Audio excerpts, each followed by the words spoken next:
Welcome to the Outsource Profit Machine 2. Really excited to share with you what we've been working on over the past couple of years since the first one. A lot of you I know have gone through the first session, and we're going to really make sure that we build on what we talked about in that first workshop and then add on. For those who have been to any of my seminars, you know that I don't usually like to go too much over old ground. There's a few points where I will sort of rehash a few different things that have been working well and what's still working. That's in one of the later sessions, but we'll be very much talking about where we're going to now. Now, usually at the start of all of my presentations, I like to start off with a little bit of a story, kind of sets the right context, gets us all into the right frame of mind, and I suppose plans out the day. I don't know if you've ever had that feeling like you're in the right place at the right time, right now, and you've kind of set everything up for yourself where you're going to get the maximum amount of learning. And it's often not until you look back, you know, a few years later, with the benefit of hindsight, that you go, oh wow, that was a really critical turning point for me. And for me, I had that first experience for me was way back when I was working in a supermarket in Ritchie's in Prahran while I was finishing my final year of Year 12. And I was fortunate to get in contact with a few of the people that were there. It was amazing just the connection that we had at this supermarket of all places. And the gentleman that I sort of got really good friends with actually introduced me to Amway, of all things. One of the first things that I got onto, but he got me onto Tape of the Month. So I started listening to these tapes and building a really solid foundation and putting all of the good stuff into my mind at a very young age on how to be a leader, how to be successful and those types of things. And it kind of formed a real bedrock for where I am today.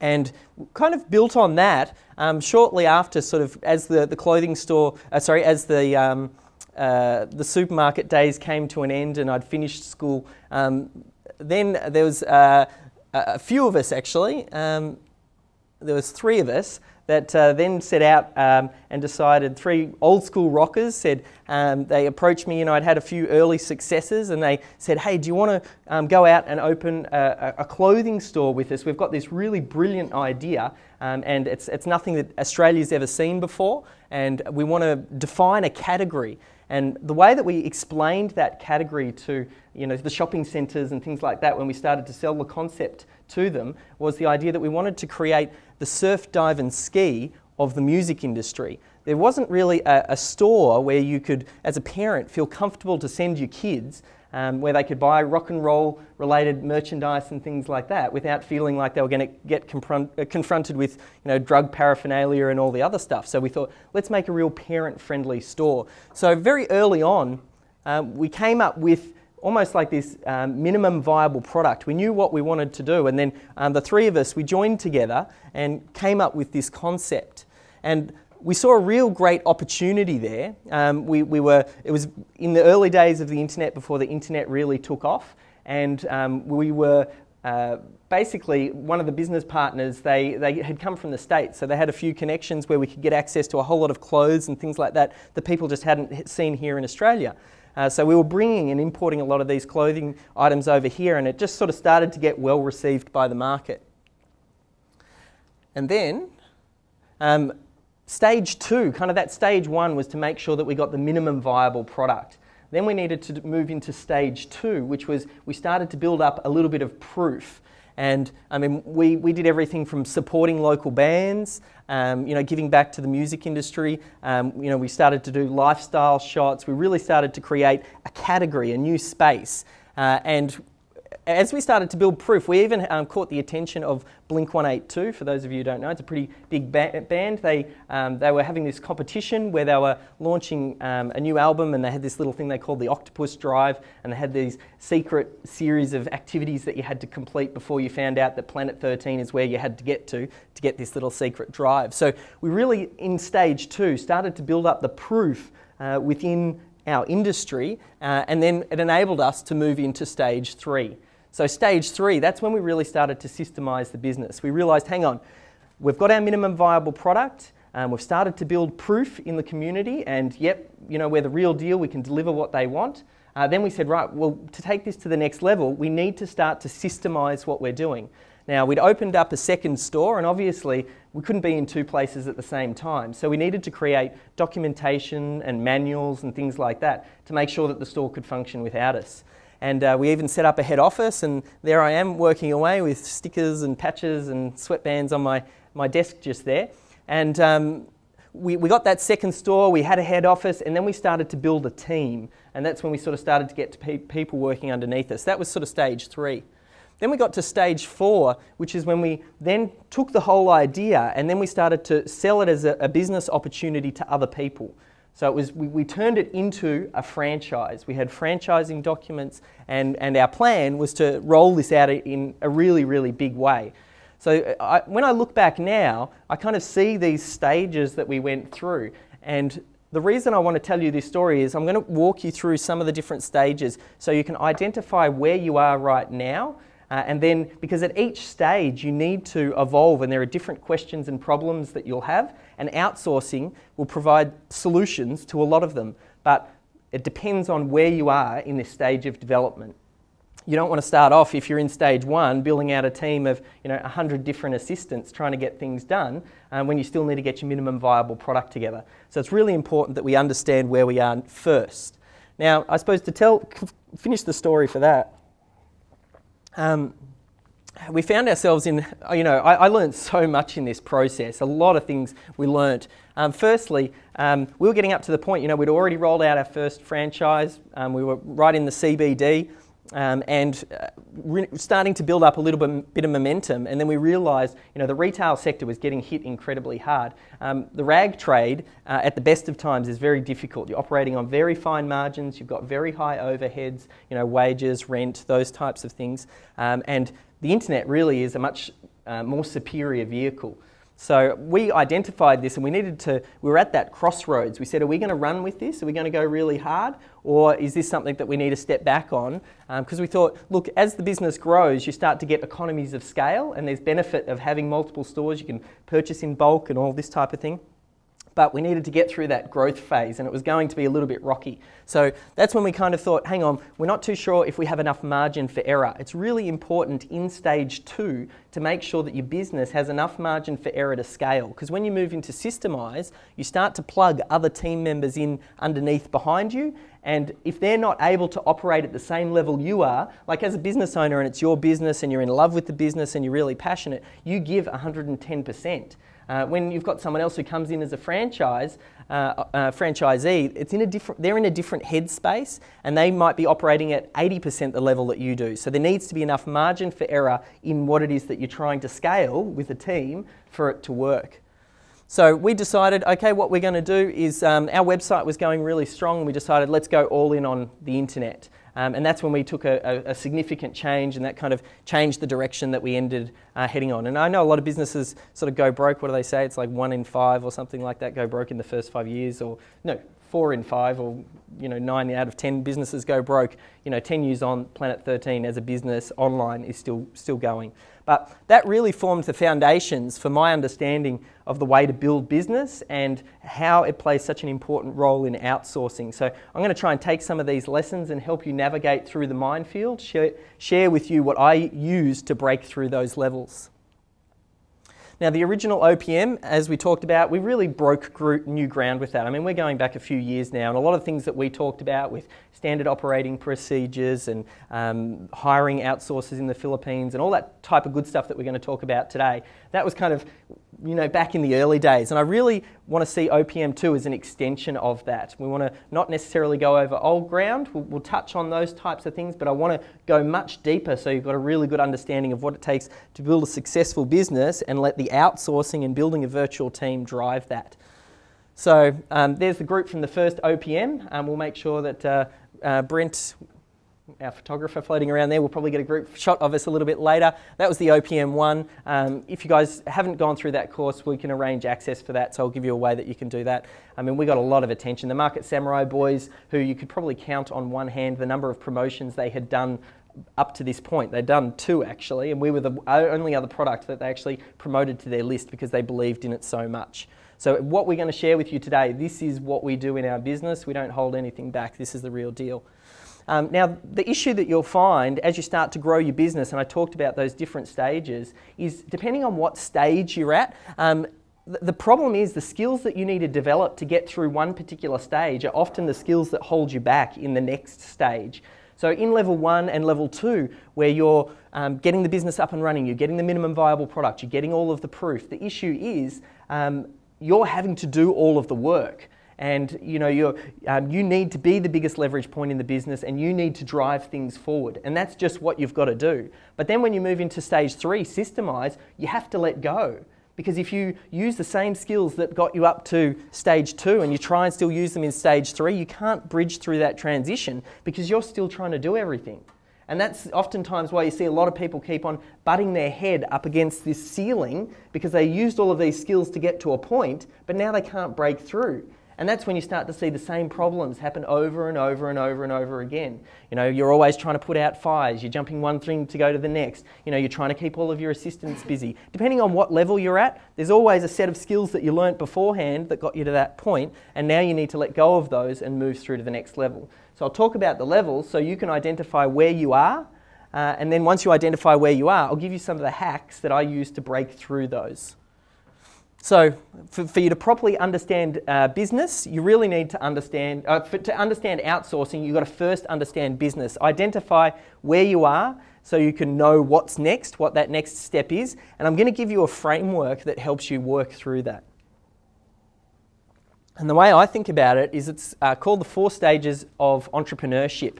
Now, stage 1 is that startup entrepreneur. Now, I have got some handouts for this particular one, and you'll get some copies of the slides later. I'll hand out these perhaps at the end of the session, and then you can use these as some space for some notes. So as you progress throughout the day, once you identify where you are, you can drop down the little nuggets under whichever stage you think it's going to help you break through to that next level. So this stage 1, the startup entrepreneur, and they've got all the big ideas, and stage 2, you kind of move through to the proven entrepreneur. That's when you try and build up the proof, get the credibility, get a little bit of momentum in your business, start to get leads and cash flow coming through. And then you've got the systematic entrepreneur. That's the person who starts to put the systems in place, starts to step back, lets the business start to run itself. And then you've got the complete entrepreneur. And the complete entrepreneur, they create business opportunities for other people. And that's when you really start to see the significant leverage. The first, second and third stages, you don't get that maximum leverage growth. When you move into complete entrepreneur, that's when you really push things up through to the next level. There are some objectives that you want to achieve on each of the different stages. Stage 1 is about getting cash flow. You've got to get cash in the door. Step 2 is about getting cash flow that's consistent. Then you want to automate that cash flow. That's the holy grail. Depending on where you're at, a lot of people, they see that as the holy grail, and that's one of the reasons why you're here today, is because you want to get, I want my business to run for me. I want everything to happen so I can, focus on other things, working on the business rather than in the business. And then the final stage is when you're really growing capital and creating capital. So, the startup entrepreneur. You've got loads of ideas. These are the characteristics. So you can start to go, where do I fit? You've got loads of ideas, lots of energy, and little focus. These are the people that, I still attend workshops, but there are people who are serial workshop attendees, and it's like they're going to every single workshop that they can, trying to get the next idea. They think they're going to get something that's going to unlock everything for them. So they're just jumping from opportunity to opportunity. It's like they're digging holes, and they don't quite understand is once you pick a hole that you start digging on, the best thing that you can do if you think, hey, this has got the best opportunity for success, is to keep digging till you get to the gold. Whereas a lot of the startup entrepreneurs, they'll sit there and they'll just dig 2 feet, 2 feet, 2 feet, and then you look across this field and there's just holes everywhere, but they've never really gone deep on anything. Oftentimes they're trying to please everyone and they're very unclear with the target market. They don't know who it is that they're trying to serve. When they do get work, they're chasing to get work. Then they win the work, then they're doing the work, chasing the work, and it's just like this seesaw of trying to get work, and then once you get the work, doing the work, because they're kind of at the core of it all. The biggest leverage point you've got when you're a startup entrepreneur is yourself. And it's okay to be where you are now. Recognize what that leverage point is, because stages 1, 2, and 3 are hard work. It takes a lot of work to move through that. The objective of stage 1 is to get your minimum viable product. Think of all of your ideas, pick out which one's got the best legs, get it to a point where you can take it to market, and then start to sell it and get some cash flow. This is where a lot of people stumble. They sit there and they're thinking about trying to get automated cash flow, trying to do this, try to do that. But you need to get cash flow to fund your overhead expenses. You need to put a roof over your head, you have to put food on your table, and you've got to provide for your family or whatever you need to do. So you need to meet that objective first. You can't focus on systemizing your business and all that type of thing if you're worried about if you're going to meet the bills or not. So the first stage is to get that. Some of the hacks that I used to get through this stage is make sure that you focus on your best idea.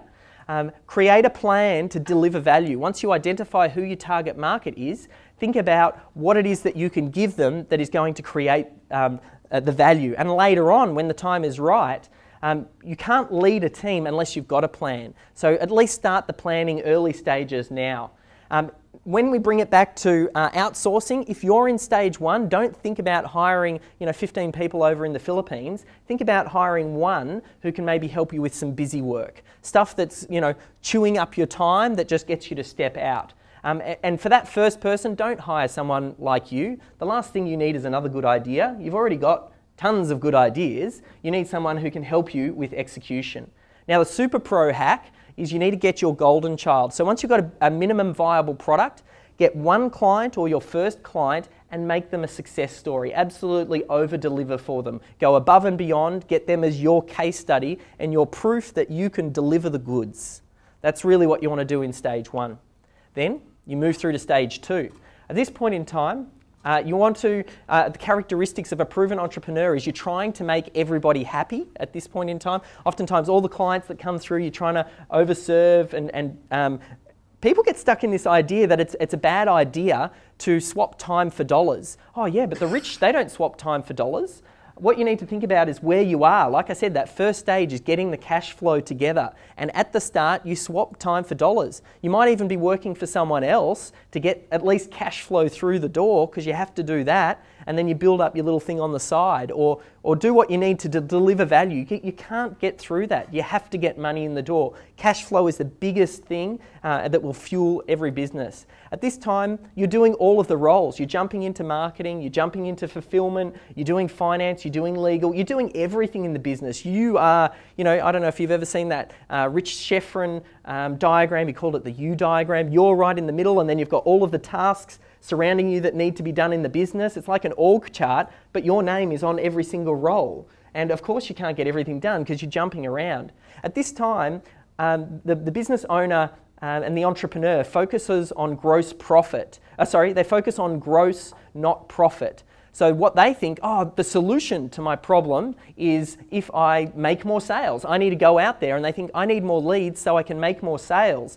And they think it's the aim of the game is as long as we get enough cash through the door as possible, then I can figure it out. But the thing is, if you magnify something that's not working, if the numbers aren't sound to start with, if your numbers don't stack up, just getting more leads through the door and more work might not solve your problems. You need to make sure that there's enough profit there. The objective in this level is to make sure that you build the undeniable proof that you can deliver and over-deliver for your clients. You get those case studies, you get the testimonials, you position yourself as the expert. No matter what business you're in, you should be doing this. And then you want to gain lead flow. Once you start to build your position up as an expert, work will then start coming to you.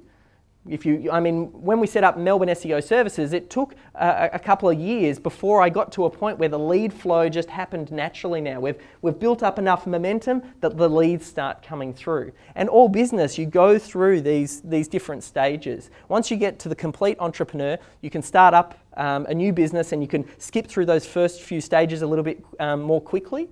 But initially, you need to go through the stages.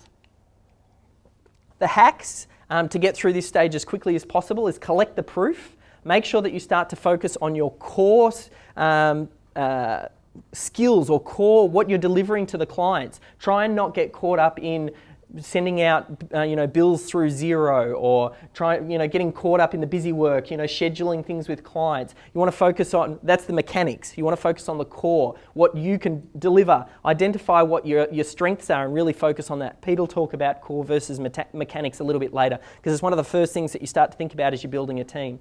At this point, you really want to transition. Make sure your numbers are rock solid. I mean, that was a big lesson that we learnt with Planet 13, is making sure that the numbers were rock solid and there's enough margin for error built in there. So as you start to scale, it's got the potential to go incredibly well. And you focus less on gross and more on that bottom line profit. You need to, at this point, start to pay yourself a wage. I had a mentor early on who said, even if it's something nominal, pay yourself $50 a week. Just get in the rhythm and slowly scale it. You have to be paying yourself a wage, because real businesses pay their employees. At this point, you might start to get 2 or 3 team members. You're starting to get a bit of work through and you're really starting to step a bit more off the mechanics. You're focusing, you might still be on the tools, but you kind of step back and let your team come in and handle that busy work. One of the super pro tactics that we do, and that's a photo of me just after the very first workshop that I ran way back when. It was a stock market course, and that was my business partner, Stuart McPhee. But running workshops are great. Pete talked about them. They're positive constraints. They're a great way to make sure that your ideas are clear. Make sure that you can, it might, it's great for your team. You can help skill them up. It can become an extension product later on, so you can start to sell something that isn't so dependent on your time. There's plenty of different benefits about building a workshop, and I'll go through some of those a little bit later. Then you kind of move through to stage number 3, which is the systematic entrepreneur. Now, the systematic entrepreneur, at this point, you've started to get that good lead flow. Leads are coming in, and you're not chasing the work nearly as much at this point in time. But you are very task-driven still. We all know what this is like. You look at your to-do list and you've got 3 pages long of all of the things that you should be doing, and you're kind of checking them off, and you're like, oh, I've got to do this, I've got to do that, I've got to do this, and you've got a really big task list, and you're thinking about tasks rather than projects. And that's a key distinction there that we'll talk about how to make the transition.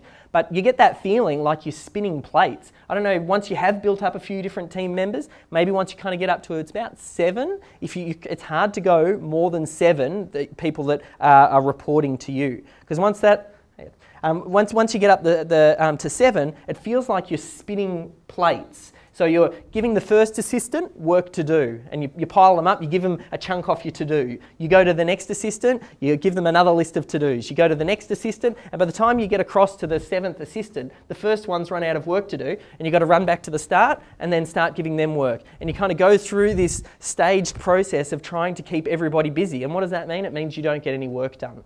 So this is kind of stage 3, and oftentimes you're putting out more fires. You're sitting there, your team members are creating mess for you to go up and clean up. So you're jumping around, oh, that's not how you do it, I do it like this. Oh, don't do it like this, you need to do it like this. Oh, you need to tweak it that way.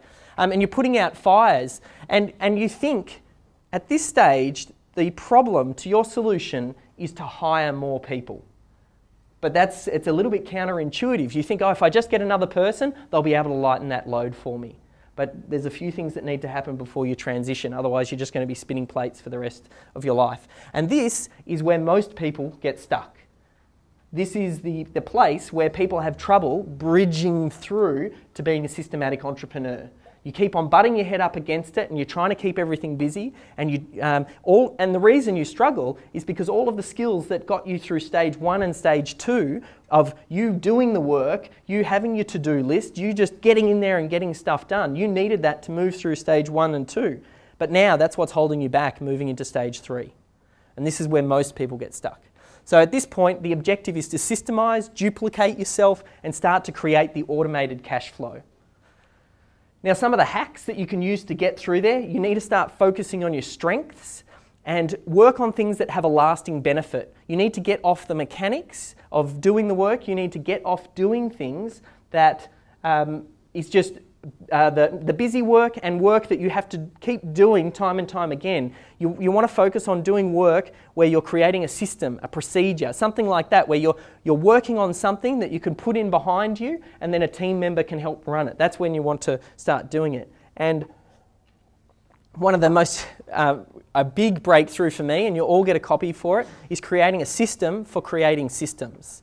So this is a system that you give to your team members and say, here's the documentation on how you create a system behind me so that you can break through to the next level. Because that's another thing that people get stuck on. They sit there and they go, I need to create all of these systems, and they're getting caught up just creating systems. But there's not enough time in the day for creating systems because you're too busy keeping all of the assistants busy. You're trying to serve the clients. When are you going to find time to create a procedure? So you need to then educate your team members to put those in place behind you. Then another hack to get through this, if you get stuck on procedures and you've got a little bit of cash flow, hire a consultant to create the systems for you. Go out and find someone who's already a pro at it. If it's Xero or, the second time I've mentioned Xero, we created some systems. We hired a bookkeeper / Xero expert to come in and create our systems that then our team members now use. So I didn't have to create it. And it was done by someone who's probably better than me at it anyway, because I didn't know how to use the software. So you need to, at this point as well, you need to start to hire for roles, not for tasks. So rather than thinking about getting another person, you want to start to think about how can you get someone who can handle a specific department for you. I've got Grace who handles my SEO now. I remember having a discussion with her a little while ago, and she said, Dave, you just need to leave SEO to me and you can focus on the other stuff. And that was a big point for me to let go. And same with Sally, she looks after our accounts now. I get her to report to me and give me information so I know what's going on in the business. But you want to start hiring for roles rather than tasks. At this point, 3 to 7 team members is kind of where you're at. You don't want to go too much beyond that until you get to the point where you start having team leaders that manage people underneath them. So you've got people reporting through to you. Now the Super Pro hack, we took 6 weeks off last year and went for a trip around Europe. And that's a photo from that trip. But there's nothing like going on a holiday and then knowing that you have to have it kind of running without you. I mean, I got my work down to maybe an hour and a half, if Carolyn would let me work a little bit more, per day. And you really want to narrow it down. It's a positive constraint. It's like running a workshop. It's something you put in place and then it's got to work because you're not going to be there. So that's a really good way to break through. Then you move into the complete entrepreneur. At this point, you're creating passive income, you're starting to buy back time, you're seeing business as a series of systems.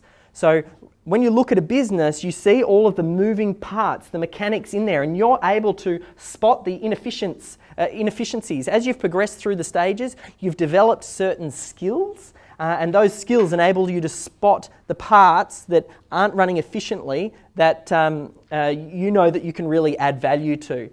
At this point, this is when you sort of start to use the cash flow that you've got coming in to then start into investing into different assets. And you might look at buying and selling assets, and that's really when you start to get big capital gains and you get the big deals. First, you've got to get cash flow before you start thinking about big deals. But when you get to big deals, you're selling the business opportunity, you're selling a franchise, you're creating wealth. And that's when you also start investing in some of the other areas. I mean, there are 3 main areas of business, or 3 main areas, asset classes that you need to think about: business, property, and shares. The whole objective of the complete entrepreneur is to start to use OPM. There's a little bit of a play on words there, Outsource Profit Machine, and other people's money.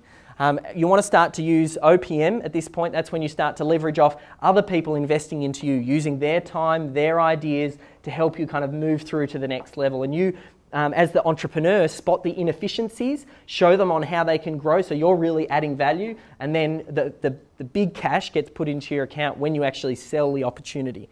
And that's when you're creating capital. So the hacks for this, you need to start hiring people better than you. Really, you should probably start doing that right from the get-go. And using the George Foreman method that we talked about in Outsource Profit Machine 1, that's how you find people better than you.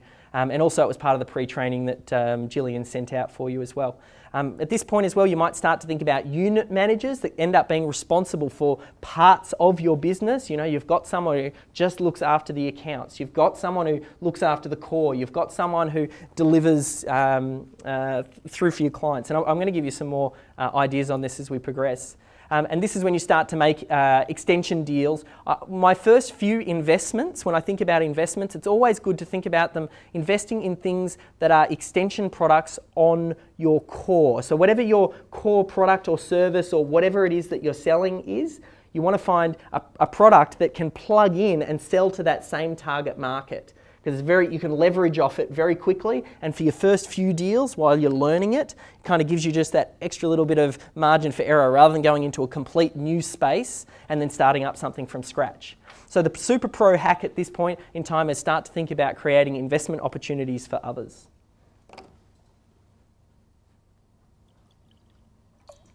And as I said, I'll give you the handouts for that. No matter where you are right now, let yourself grow organically. Wax on, wax off. You can't skip through the stages. You can't jump straight to level 4, because if you jump straight to level 4, you haven't learnt all of the other skills that you needed to be able to handle level 4, and then something will implode. As I said, my evolution through Planet 13 gave me such great insight, and my business partners, they were absolute legends as far as, extremely meticulous. Because they came from the States, they'd go do trips back to the States. So they'd set up the business and make sure that it could operate while they weren't there. All of those things, and working in retail, understanding how you needed margin for error. And that's one of the reasons why I've moved to the internet, because it's a superior vehicle. The internet is a great space for keeping your overheads low. So building an online business or a business that has a component online is a great way to go. You also need to learn the rules to know when to break the rules. You just need to understand those stages. So no matter where you are, kind of enjoy where you are and just think about, what do I need to do next? And that's what's on the handout. It's all about thinking about, where am I now and what are some of the ideas that are going to help me to move through to that next level.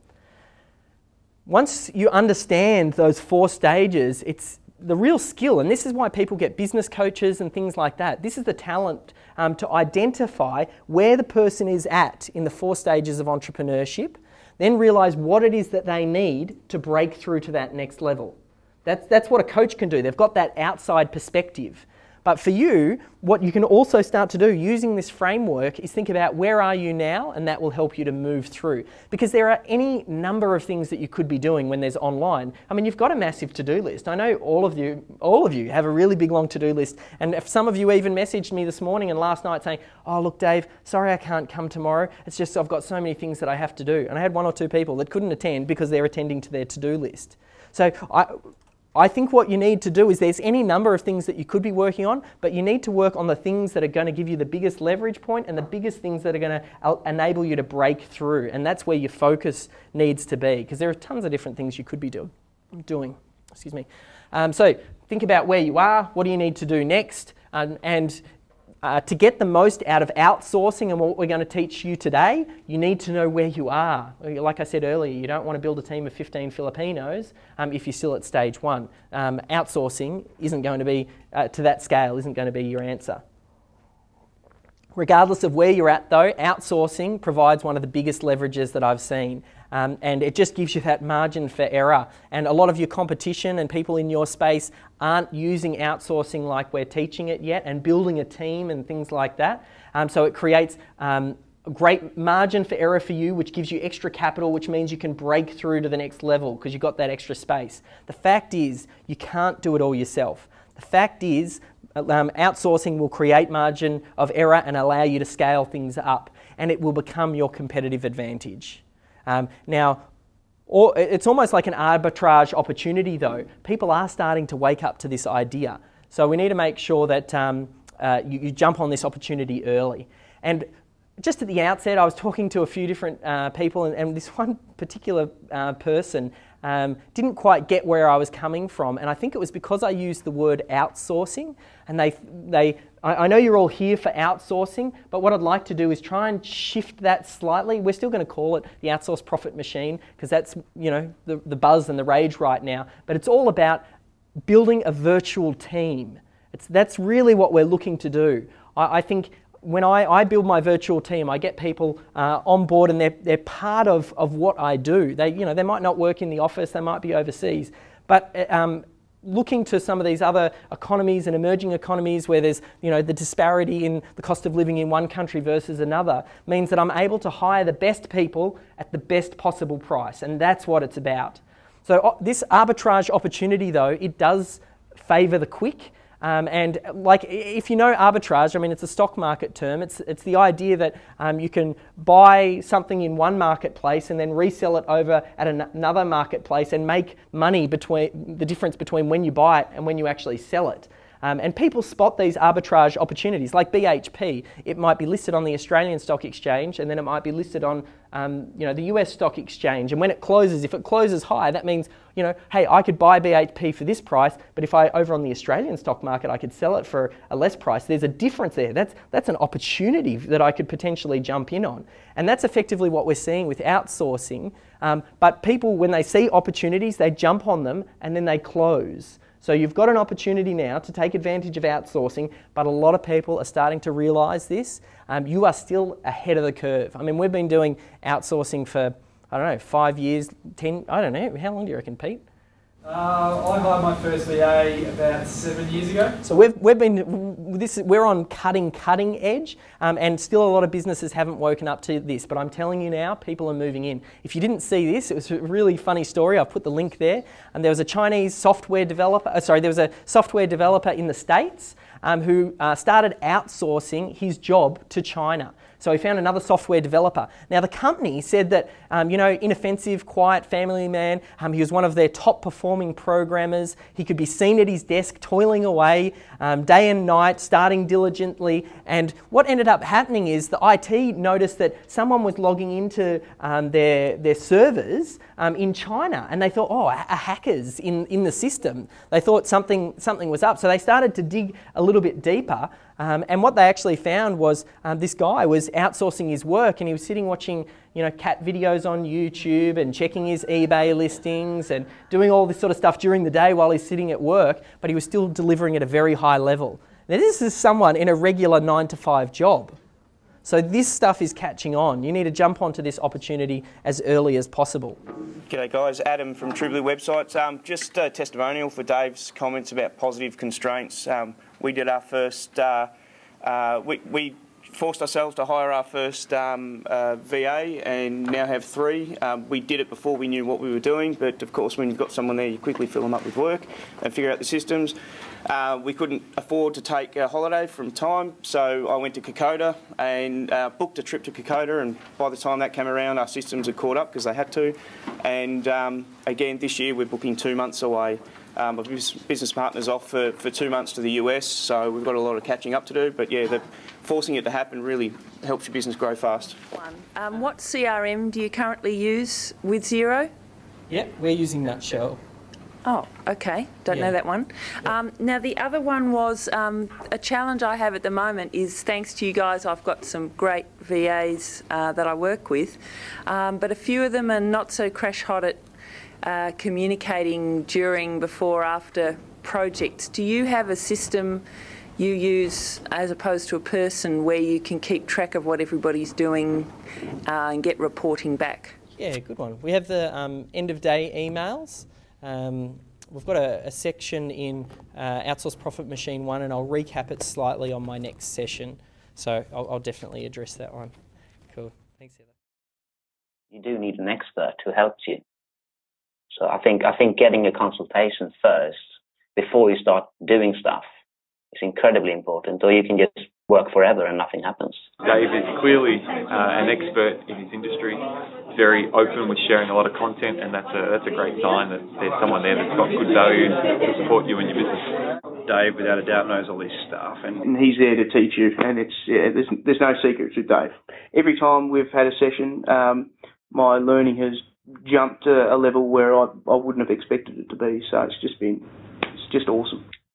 David, I can't even describe how valuable it's been. So for me, I'm just so grateful to find somebody that I trust 100%, that clearly knows his stuff. Speaking to you really gave us a clear vision on what we need to attack next, so that we can take our company to the next level, and you achieved that with the phone call. So driving it from money management to organisation to execution, everything is about real business, like it was a physical one. If anybody was to do Melbourne SEO or any of Dave's things, I highly recommend them. Talk to David because it doesn't cost anything to talk initially, and he'll give you a good idea of what you have to do to get more visits to your website. Having a mentor has been the best thing in the last 12 months that I've done in my business, for sure. Look, I think we got more than we expected. I was really pleased with the value for money. Ed Dale thinks the world of you, and I think the world of Ed Dale. He thinks you're a genius, and the value I got just blows me away. Well, I think with what I've said, it's the best value I've ever got, and I've worked with Ed Dale, I've worked with Frank Kern, I've worked with Jeff Johnson, I've worked with all the big guys in internet marketing, and I've gotten value from all those guys, lots of value, don't get me wrong there, but dollar for dollar, what I got from you just blows me away. I couldn't highly recommend you enough, Dave, I really couldn't. Supremely jealous because he seems to produce an extraordinary amount over a number of different fields. I'm glad that I made that step. I'm glad that I jumped, because right now I feel like my future is completely different than where it would have been. This is somebody who I consider part of my team now. That's exactly what I would say. Take that leap. In life, there's always that risk, but I can vouch for it. Take it, because it will be worth it. I've actually seen you stand up in front of large audiences as well. You're very comfortable to do that. You know your topic. The results have been way beyond what I thought it could be. The point here is this guy is an innovator. From Melbourne, David Jenyns, come on up. Thank you.